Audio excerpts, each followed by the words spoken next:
The woman walked naked on the street, shocking the passers-by who stared at her. On the surface, she seemed very brave, but inside, she was extremely lonely. Ever since the day she was killed by a masked man on her way to a party, she had been trapped in a loop of that same day. Every time the masked man killed her, she would wake up in the boys' dormitory and return to that day. Her roommate would bring her a cupcake to celebrate her birthday, and then she would experience the same day all over again. Countless deaths nearly drove her insane, yet she could never understand why this was happening. At first, she was panicked, but after seeing her roommate once again bring her the cupcake, the helpless woman decided to ask for help.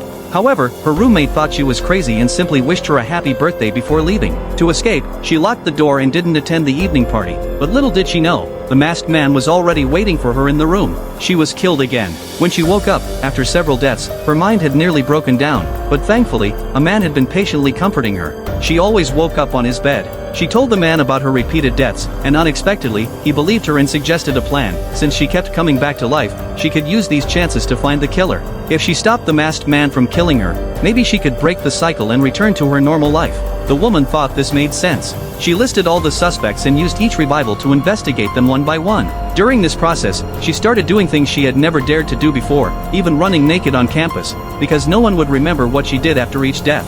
As the number of deaths increased, she gradually became accustomed to the feeling of dying, but the investigation wasn't progressing well, and her body seemed to be getting weaker.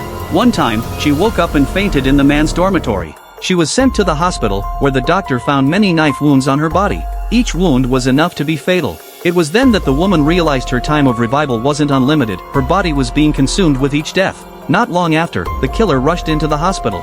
She desperately ran away, got into a car to leave, but the masked man crashed into the car, pierced the gas tank, and lit a match, causing her to die in a violent explosion. This death was clearly more painful than the previous ones, but when she revived again, the woman realized that if she couldn't change her death, she should cherish the present. She began to date the man and truly be herself. During one of their dates, she saw a news report about the masked killer. The report said that the killer always wore a mask during his crimes, and that he was currently at the hospital. The woman speculated that this was the masked man who killed her in every cycle, so she decided to take the initiative. So, can you guess who the real killer is?